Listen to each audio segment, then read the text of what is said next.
Ties के बारे में, जहां पर किस तरीके से एक अपॉर्चुनिटी है इंडिया के पास भी और नेपाल के पास भी कि इस पर्टिकुलर रिलेशन को फिर से इंप्रूव किया जा सकता है। तो फर्स्ट थिंग्स फर्स्ट, कॉन्टेक्स्ट क्या है? देखिए, कॉन्टेक्स्ट ये है कि रिसेंटली 1 अप्रैल यानी कि आज जो नेपाल के प्राइम मिनिस्टर है शेर बहादुर देउबा सर, वो भी रिसेंटली इंडिया में आए हुए हैं। And this is very important. Important इसलिए है, देखिए, because this is India, this is Nepal, but इतने क्लोज होने के बावजूद भी पिछले 4 साल से एक भी नेपाली लीडर जो है वो इंडिया में नहीं आए हैं। सिमिलरली कोई भी इंडियन लीडर जो है डायरेक्टली नेपाल में नहीं गए हैं, एंड बिकॉज ऑफ दैट जो रिलेशनशिप है वो बहुत अच्छी नहीं है इंडिया और नेपाल के बीच में। राइट नाउ दोनों के बीच में काफी स्ट्रेंथ चल रहे हैं। नाउ उसी चीज को सॉल्व करने के लिए जो रिसेंटली नेपाल के प्राइम मिनिस्टर है, he has come to India, he has come to visit India, and this will be the first bilateral visit जो कि एक्चुअली मिस्टर देवबा जब अभी रिसेंटली जो प्राइम मिनिस्टर बने हैं, he has actually become the prime minister for the 5th time, but still वो India में अभी तक नहीं आए हुए हैं। सो ये पहला उनका बायलैटरल विजिट होगा जो कि इंडिया के अंदर हो रहा है। और ये देखिए, वो एक ऐसे टाइम में आ रहे हैं जब उनका जो कंट्री यानी कि जो नेपाल है वो एक्चुअली इलेक्शन के टाइम में, इलेक्शन के फेज में चल रहा है। 13th मई, अभी अगले महीने वहां पर लोकल इलेक्शन स्टार्ट हो रहे हैं, एंड इस साल के एंड में नवंबर दिसंबर में माना जा रहा है कि वहां पर स्टेट इलेक्शंस होने वाले हैं नेपाल के अंदर। सो उनके लिए भी एक बहुत ही इंपॉर्टेंट टाइम है। बिकॉज देखिए, अगर आपको मालूम होगा तो अभी जो राइट नाउ जो नेपाल के अंदर गवर्नमेंट है, that is a coalition government, और बहुत ही वीक गवर्नमेंट है।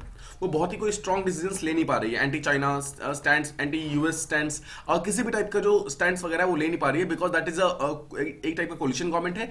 उसके कारण बहुत ही टाइप का फ्रेजाइल गवर्नमेंट है। देखिए, एक टाइप का बहुत ही फ्रेजाइल कोलिशन है। एंड आपको बताया मैंने, इससे 5th टाइम ये भी रिसेंटली प्राइम मिनिस्टर बने हैं, but he has come to India for the first time. Alright, इससे पहले 2018 के आसपास में जो नेपाल के प्राइम मिनिस्टर हुआ करते थे, उनका नाम था केपी शर्मा ओली सर। उनका देखिए इंडिया के साथ रिलेशनशिप बहुत अच्छा नहीं था। आप जानते होंगे ओली सर का जो मतलब इश्यूज काफी सारे इंडिया के साथ थे, तो वो प्रॉब्लम्स काफी ज्यादा ऑलरेडी थी। Alright, now first things first, let's understand कि एग्जैक्टली प्रॉब्लम्स क्या है। सबसे बड़ी प्रॉब्लम ये है कि वहां पर डेमोक्रेसी का सबसे बड़ा एक टाइप का लैग चल रहा है, मतलब एक टाइप का प्रॉब्लम चल रहा है, जहां पर जुलाई 2020 से नेपाल का जो पार्लियामेंट है वो पूरी तरीके से डिसफंक्शनल है, पूरी तरीके से बंद हो चुका है, because of some cracks within the communist alliance. Communist alliance क्या है? That is the political party जो कि राइट नाउ वहां पर पावर में है। सो जो कम्युनिस्ट अलायंस जो अभी राइट नाउ पावर में है, उसके अंदर ही जो डिफरेंट जो sections of the political group है वो आपस में यहाँ पर कहीं ना कहीं फाइट कर रहे हैं, आपस में उनकी आइडियोलॉजी मैच नहीं कर रही है। और तब से देखिए, दिसंबर 2019 के आसपास में ये प्रॉब्लम्स होनी स्टार्ट हुई थी, और जुलाई 2020 आते आते उनका पूरे का पूरा पार्लियामेंट जो है राइट नाउ डिसफंक्शनल हो गया, काम नहीं कर रहा है।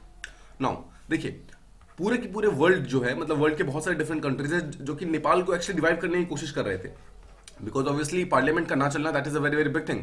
बट उसी टाइम में देखिए, जो मतलब मार्च अप्रैल और मई आते आते, जुलाई 2020 के अंदर आते आते कोविड आ जाता है, एंड कोविड के कारण एक्चुअली उनका जो पार्लियामेंट का जो नॉन फंक्शनिंग था वो कहीं ना कहीं छुप गया।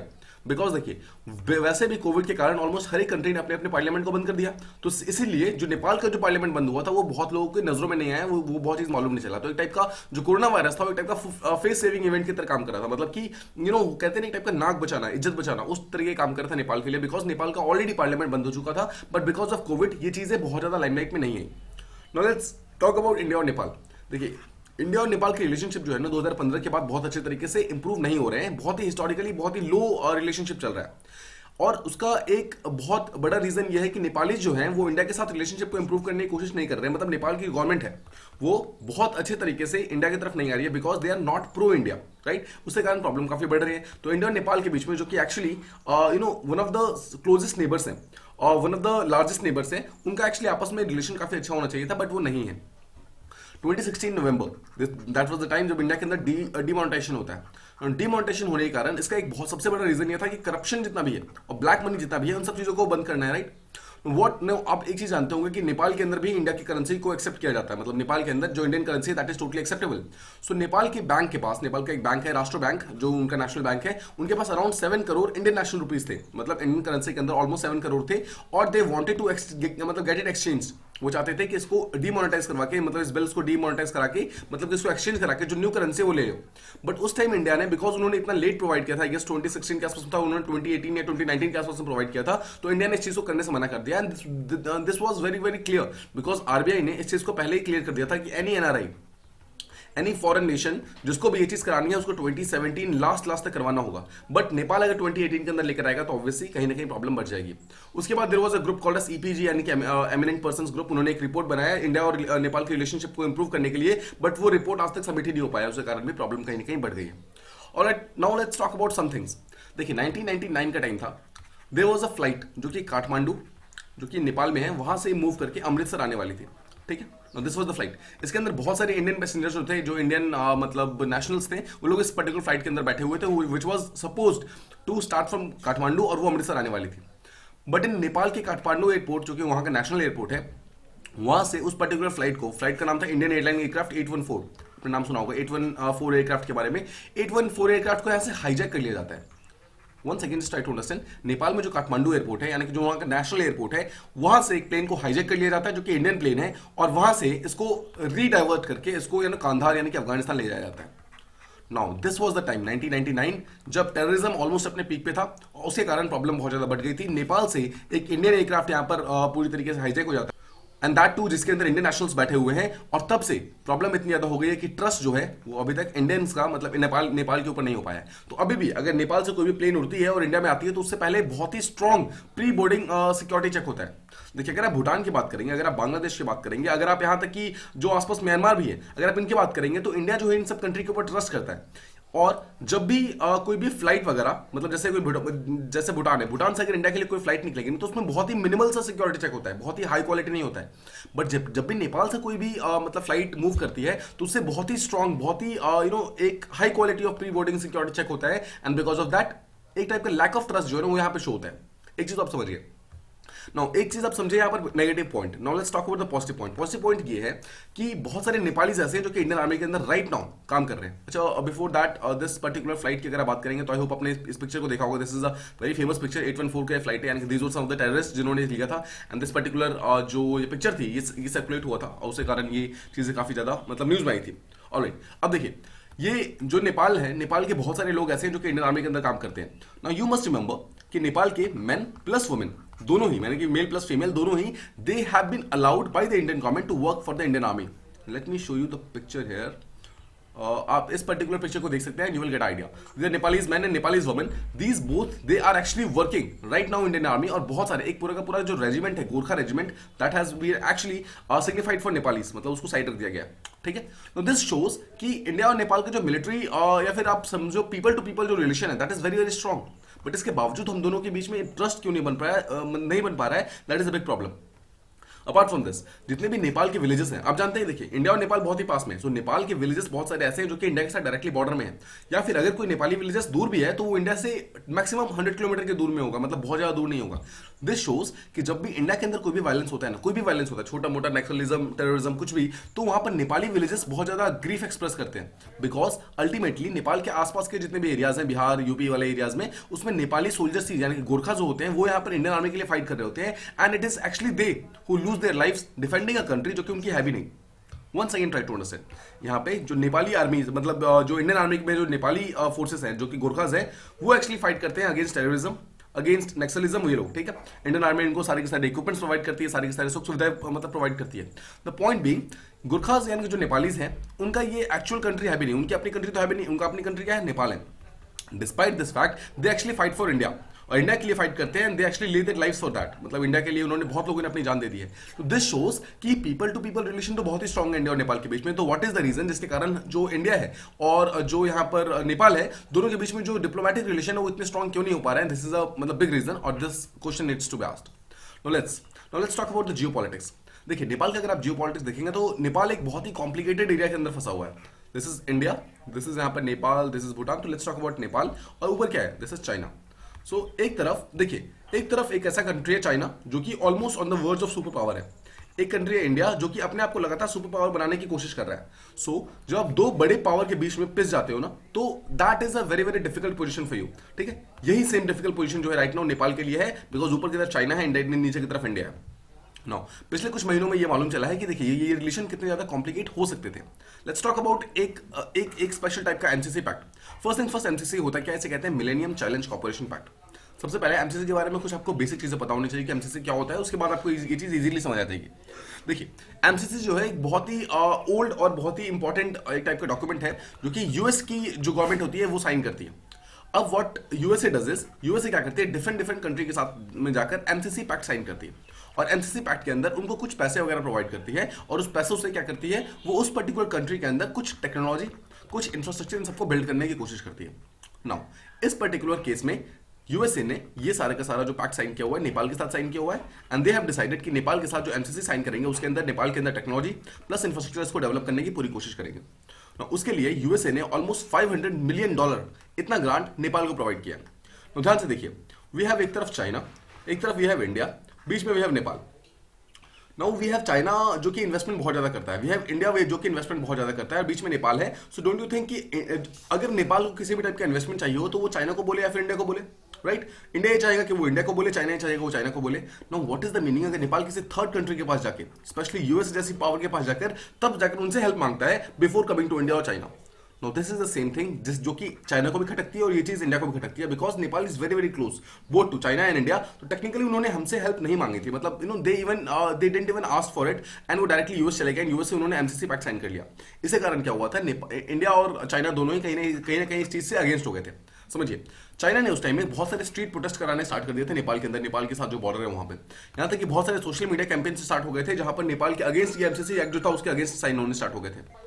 ऑन द अदर हैंड अगर आप इंडिया को देखेंगे तो इंडिया भी इस चीज के लिए बहुत ज्यादा खुश नहीं है। इंडिया ने यहां तक कि नेपाल को कुछ अदर रूट्स ऑफर किए थे, मतलब एमसीसी के ऑल्टरनेटिव में कुछ अदर रूट्स ऑफर किए थे, जहां पर बोला गया था कि आपको हम इससे बेटर कुछ ऑफर्स देंगे, हम आपको ये देंगे वो देंगे, ठीक है।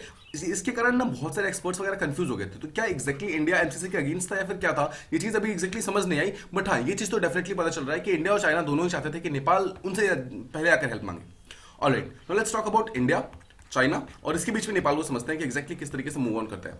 देखिए, आप जानते हैं इंडिया और यूएस का जो रिलेशनशिप है उसमें चाइना जो है एक बहुत ही स्ट्रॉन्ग फैक्टर है। चाइना बेसिकली यहाँ पर इंडिया और यूएस के बीच में आता है रिसेंटली। इसके कारण देखिए, एक तो चाइना के कारण इंडिया और यूएस का रिलेशनशिप बहुत ज्यादा कॉम्प्लिकेट हो जाता है। सेकंड चीज, इंडिया ने लगातार एब्सटेंट किया है रशिया के मतलब अगेंस्ट वोटिंग करने, मतलब इंडिया ने कोई वोटिंग नहीं किया है। उसके कारण भी यूएस के साथ जो रिलेशनशिप है इंडिया के बहुत ज्यादा स्ट्रॉन्ग अभी नहीं है राइट नाउ। अगर आप करंटली आज की बात करेंगे तो बहुत स्ट्रॉन्ग नहीं है। बट अगर आप नेपाल की बात करेंगे, नेपाल ने एक्चुअली रशिया के अगेंस्ट में वोट किया है। No why? इसका सबसे बड़ा रीजन था the US support of Nepal.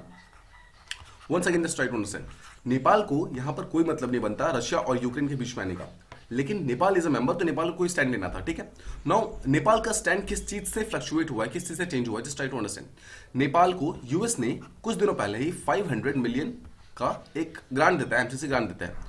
उसके कारण नेपाल के अंदर इंफ्रास्ट्रक्चर डेवलपमेंट स्टार्ट होता है, उसके अंदर बहुत सारी टेक्नोलॉजीज वगैरह आती हैं। द पॉइंट इज, इन सब के कारण यह शो होता है कि नेपाल जो है यहाँ पर प्रो यूएस गया और उन्होंने रशिया के अगेंस्ट यहाँ पर जाकर वोट किया, ठीक है। नो हियर यू अंडरस्टूड कि नेपाल ने एक पर्टिकुलर टाइप का स्टांस क्यों लिया। सेकंड चीज, रिसेंटली चाइना का जो फॉरेन मिनिस्टर है वांग यी, वो रिसेंटली नेपाल जाते हैं और नेपाल में जाकर के अपने कोई भी पैक्स मतलब कुछ पैक्स वगैरह साइन करने की कोशिश करते हैं। नो, साथ ही साथ जो मिस्टर वांग थे, वांग ने क्या किया, जो इंडियन काउंटर पार्ट है, इसका मतलब जो इंडियन फॉरेन मिनिस्टर है, उनको उन्होंने ये बताया कि नेपाल और इंडिया के बीच में जो भी इंटरनल इक्वेशंस है, इंटरनल प्रॉब्लम्स है, उसको आप दोनों सॉल्व कर लो और China would stay out. This was a very very mature move by China, जहां वो बोल रहा है कि इंडिया और नेपाल को साथ में मिलकर प्रॉब्लम को सॉल्व करनी चाहिए और चाइना यहाँ पर अपने आप को अलग रखेगा। बट अगर आप ध्यान से देखेंगे तो क्या सच में चाइना ये चाहता है? नो, रियलिटी में चाइना एक्चुअली जो एमसीसी कैंपेन है उसमें इंडिया का सपोर्ट चाहता है। वो चाहता है कि एमसीसी में इंडिया और चाइना साथ में मिलकर नेपाल के अगेंस्ट में काम करे, मतलब नेपाल के अगेंस्ट एक टाइप का प्रेशराइज करे, ताकि वो यूएस का जो ये पर्टिकुलर एमसीसी पैक्ट है उसको छोड़ दे और वो इंडिया और चाइना से हेल्प लेना स्टार्ट कर दे। Now once again just try to understand, India या फिर चाइना दोनों ये नहीं चाहेंगे कि कोई थर्ड पावर यहाँ आकर नेपाल के अंदर एक्टिव हो जाए, जो कि जैसे अभी यूएसए यहाँ पर आकर एक्टिव हो गई है, ठीक है। इसलिए अगर आप मिस्टर देवबा जो कि राइट नाउ जो प्राइम मिनिस्टर है नेपाल के, अगर उसको समझेंगे तो वो ऑल्दो एक बहुत ही फ्रेजाइल कोलिशन को लीड कर रहे हैं, बहुत ही वीक कोलिशन है, गवर्नमेंट बहुत ही स्ट्रॉन्ग नहीं है। बट देखिए, बहुत सारे ऐसे इशूज नहीं है जिसको अभी राइट नाउ सॉल्व कर पाएंगे, बट कुछ चीजें डेफिनेटली वो यहाँ पर सॉल्व कर सकते हैं और उसी के बारे में यहाँ पर ऑथर बात करते हैं। फर्स्ट चीज, there is a power trade agreement. Power का मतलब इलेक्ट्रिसिटी, यहाँ पर दोनों ही कंट्री के बीच में एक टाइप का इलेक्ट्रिसिटी ट्रेड एग्रीमेंट हो रखा था। Now before moving on this thing, let me talk you about a different concept कि पीक आवर क्या होता है। पीक आवर समझिए, देखिए आप जानते हैं कि इलेक्ट्रिसिटी जो है वो पूरे साल कंज्यूम होता रहता है डिफरेंट चीजों में, राइट।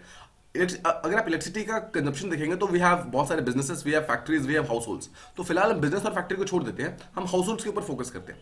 सो अगर आप देखिए, अगर आप अपनी एग्जांपल लेंगे, हमारी एग्जांपल लेंगे, तो हाउस होल्ड्स जो है सबसे ज्यादा इलेक्ट्रिसिटी को किस टाइम यूज करते हैं? क्या विंटर्स के टाइम में या फिर समर्स के टाइम में? ये ज्यादातर यूज होता है समर्स के टाइम में, स्पेशली फैन, एसी, रेफ्रिजरेटर, ये सब ज्यादातर जो है समर्स के टाइम में यूज होता है, राइट। अब देखिए, फैन, एसी, रेफ्रिजरेटर के यूज होने के कारण समर्स के टाइम में इलेक्ट्रिसिटी का जो कंजम्पशन है वो और ज्यादा इंक्रीज हो जाता है। Now as compare to winters time में, समर्स के टाइम में जो कंजम्पशन है माना जाता है कि ऑलमोस्ट ट्वाइस हो जाता है। Now this thing is called as peak hour. Peak hour का one second try to understand, एक ऐसा टाइम जब इलेक्ट्रिसिटी कंजप्शन आपका काफी ज्यादा इंक्रीज हो जाता है और जो भी आपके पास कैपेसिटी है, यानी कि इलेक्ट्रिसिटी को जनरेट करने की जो भी आपके पास कैपेसिटी है, उससे कहीं ज्यादा आपका डिमांड इंक्रीज हो जाता है। That thing is called as आपका पीक आवर, ठीक है, आपकी समझ गए। नाउ सिमिलरली इंडिया के अंदर भी जो समर्स वाला टाइम होता है वहां पर पीक आवर्स आते हैं। पीक आवर का मतलब है कुछ ऐसा महीना आता है, कुछ ऐसा टाइम आता है जहां पर गर्मी मतलब ज्यादा होने के कारण बहुत सारे ज्यादा लोग जो होते हैं वो इलेक्ट्रिसिटी को यूज कर रहे होते हैं। उसके कारण जो इलेक्ट्रिसिटी की डिमांड है वो काफी बढ़ जाती है और सप्लाई कंपैरेटिवली लो हो जाती है। तो उस टाइम में व्हाट इंडिया वांट्स इसके आसपास में कोई दूसरी कंट्री हो जो इंडिया को इलेक्ट्रिसिटी वगैरह प्रोवाइड कर सके, जो बेच सके। इंडिया ने ये चीज नेपाल के सामने रखी। नेपाल ने प्रोवाइड किया कि हम आपको इलेक्ट्रिसिटी प्रोवाइड करेंगे। अब देखिए, अगर इंडिया नेपाल से इलेक्ट्रिसिटी को मतलब खरीदना स्टार्ट करता है तो इंडिया का फायदा क्या होगा? उसका जो पीक डिमांड है वो इंडिया का फुलफिल हो जाएगा। नाउ अच्छा चलो, मतलब उसका जो सेकंड साइड उसको देखते हैं। अगर इंडिया को नेपाल ने या फिर किसी दूसरी कंट्री ने इलेक्ट्रिसिटी प्रोवाइड नहीं किया तो फिर इंडिया के पास रिस्पांस क्या है? इंडिया के पास सॉल्यूशन क्या है? इंडिया के पास सॉल्यूशन बेस्ट ये है कि इंडिया क्या कर सकता है, किसी दूसरे किसी दूसरी जगह पर, किसी दूसरे प्लेसेस पे एक न्यू इन्वेस्टमेंट करेगा, एक नया पूरे का पूरा पावर प्लांट बनाएगा, फिर से हाइड्रो पावर को जनरेट करना स्टार्ट करेगा और उसके थ्रू जो भी इलेक्ट्रिसिटी प्रोड्यूस होगी उसको स्टार्ट करेगा। तो पहली बात तो समझिए, एक नया पावर प्लांट बनाने में काफी टाइम लगता है, मतलब ये लॉन्ग टर्म इन्वेस्टमेंट है, शॉर्ट टर्म इन्वेस्टमेंट नहीं है। सेकंड चीज, आप नया पावर प्लांट बनाएंगे तो पॉल्यूशन होगा, बिकॉज में कोल यूज होगा, कोई सस्टेनेबल अगर फ्यूल आप यूज नहीं करेंगे तो पॉल्यूशन वगैरह होगा। तो इन सब चीजों को हटाने के लिए सिंपल तरीका है कि इंडिया अगर डायरेक्टली नेपाल से ये पर्टिकुलर चीज बाय करना स्टार्ट कर दे, राइट? सिंपल तरीका। इसी चीज के लिए फर्स्ट चीज तो ये हो सकता है कि जो राइट नाउ जो प्राइम मिनिस्टर है नेपाल के, वो इस चीज के लिए अग्री कर सकते हैं कि इंडिया जो है नेपाल के साथ मिलकर एक पावर ट्रेड एग्रीमेंट कर सकता है, ताकि दोनों का जो प्रॉब्लम है, जो बेसिक प्रॉब्लम है, वो यहां पर सॉल्व हो जाए। फर्स्ट चीज आप समझ गए। सेकंड चीज, दोनों ही कंट्री के बीच का जो ट्रेड और ट्रांजिट है उसके अग्रीमेंट्स को यहाँ पर और ज्यादा एक्सटेंड करने की जरूरत है, मतलब और ज्यादा स्ट्रॉन्ग करने की जरूरत है। यहाँ पर दोनों ही कंट्री के जो बिजनेसेस हैं उसको इलेक्ट्रॉनिक प्लेटफॉर्म्स पे लेके आने की जरूरत है। देखिए, अगर इलेक्ट्रॉनिक प्लेटफॉर्म पे लेकर आएंगे तो ऑटोमेटिकली न्यू अपॉर्चुनिटीज आएंगे, बिकॉज नेपाल अभी तक बहुत ज्यादा यहाँ पर टेक्नोलॉजिकली एडवांस नहीं हुआ है। तो उस चीज को डेवलप करने में इंडिया यहाँ पर हेल्प कर सकता है। उससे क्या होगा, दोनों ही साइड्स में जॉब वगैरह काफी क्रिएट हो जाएंगे। सेकंड चीज आप ये समझ गए। थर्ड चीज, there is a agreement called as BIPA, मतलब bilateral investment promotion and protection agreement, जो कि रिसेंटली इंडिया और नेपाल ने साइन किया है। बट नेपाल की तरफ से इस पे और ज्यादा अटेंशन चाहिए, बिकॉज नेपाल इसको साइन करके कहीं ना कहीं इसको फॉलो नहीं कर रहा है। तो इस चीज को अगर कमिट करेगा, मतलब जो भी राइट नाउ जो प्राइम मिनिस्टर है नेपाल के, अगर वो इस चीज को कमिट करते हैं कि हम इस चीज को प्रॉपर्ली इंप्लीमेंट करेंगे, तो ये काफी ज्यादा अट्रैक्शन की तरह के लिए हो सकता है कि बहुत सारे जो फॉरेन इन्वेस्टमेंट्स हैं इंडिया के, मतलब इंडिया के जो इन्वेस्टर्स वगैरह हैं वो नेपाल जाकर यहाँ पर अपने इन्वेस्टमेंट वगैरह करेंगे, because it talks about investment को मतलब प्रॉपर्ली प्रोटेक्ट करना है, उस चीज के लिए यहाँ पर और प्रमोट करना है, उस चीज के लिए एग्रीमेंट है। तो अगर होगा तो ऑब्वियसली जितने भी इन्वेस्टर्स वगैरह उनका यहाँ पर फायदा ही होगा। नेक्स्ट चीज देखिए, ये जो इन्वेस्टमेंट की बात करते हैं तो वहाँ पर प्राइवेट सेक्टर में नेपाल जो है वो बहुत ज्यादा इसके स्ट्रॉन्ग में नहीं है, मतलब इसके फेवर में नहीं है। वो नहीं चाहती कोई भी फॉरेन इन्वेस्टमेंट आकर इंडिया के अंदर, मतलब नेपाल के अंदर आकर वो अपना बेसिकली एग्रीमेंट वगैरह स्टार्ट कर दे। नेपाल चाहता है, नेपाल के जो प्राइवेट इन्वेस्टर है वो चाहते हैं कि हम खुद ही यहाँ पर नेपाल के अंदर अलग अलग जगहों पर हम इन्वेस्ट करें और उससे जो भी फायदा वगैरह हो रहा है उसको हम यूज करें यहाँ पर। सो उसके लिए जो राइट नाउ जो प्राइम मिनिस्टर है नेपाल के, उनके लिए बहुत ही इंपॉर्टेंट होगा कि उनको ये शो करना होगा कि नेपाल जो है वो इंडियन इन्वेस्टमेंट को बहुत ज्यादा वेलकम करता है और इंडिया को यहाँ पर वो कहीं ना कहीं वेलकम कर रहा है कि आप आके हमारे यहाँ पर काम कीजिए। This will prove to be a confidence builder, जहां पे इंडिया और नेपाल का प्रॉब्लम जो है फिर से सॉल्व हो सकता है। यहाँ पर जितने भी प्रॉब्लम्स वगैरह है उसको यहाँ पर सॉल्व करने के लिए इन्वेस्टमेंट जो है बहुत ही इंपॉर्टेंट रूट हो सकता है। Apart from this, right now Nepali जो है अराउंड 180 कंट्रीज के अंदर ऑलरेडी पहुंच चुके हैं, वहां पर काम कर रहे हैं, वहां पर स्टडीज कर रहे हैं। द पॉइंट इज, ये शो करता है कि नेपाल अब वो नेपाल नहीं है जो क्या से 4 साल पहले हुआ करता था। नेपाल इज ऑलरेडी चेंजिंग और this is the new Nepal जो जिसके साथ हम डील कर रहे हैं, इसलिए हम इसको एक नए तरीके से हमें डील करना होगा। फाइनली ऑथर ये बोलते हैं कि हमें होप करना होगा कि सिचुएशन फिर से इंप्रूव हो जाए। तो there is a person called as doctor Shankar Sharma, ये नेपाल के एम्बेसडर है टू इंडिया, मतलब ये नेपाली एम्बेसडर है जो कि इंडिया के अंदर आके राइट नाउ रह रहे हैं। नाउ डॉक्टर शंकर शर्मा जो है नेपाली गवर्नमेंट के लिए बहुत ही इंपॉर्टेंट है, बिकॉज इससे पहले doctor Shankar Sharma was the ambassador to USA, मतलब नेपाल के एम्बेसडर थे टू यूएसए, और यूएस के साथ रिलेशनशिप को इंप्रूव करने के लिए उनका एक बहुत ही इंपॉर्टेंट रोल था। उसी चीज के लिए देखिए, नेपाल और यूएस ने अपने रिलेशनशिप को इंप्रूव किया, तभी उन्होंने एमसीसी पैक्ट साइन किया, राइट? सिमिलरली जो डॉक्टर शंकर शर्मा है उनका एक बहुत इंपॉर्टेंट रोल था इस एमसीसी को साइन करने में। सिमिलरली ऐसा माना जा रहा है कि अगर किसी तरीके से डॉक्टर शंकर शर्मा नेपाल और इंडिया के रिलेशनशिप को फिर से इंप्रूव कर पाए तो फिर से दोनों ही कंट्रीज फिर से डीपली इंगेज करना स्टार्ट कर देंगे किसी भी टाइप की प्रॉब्लम्स के बिना, and that will be very very good for both the countries.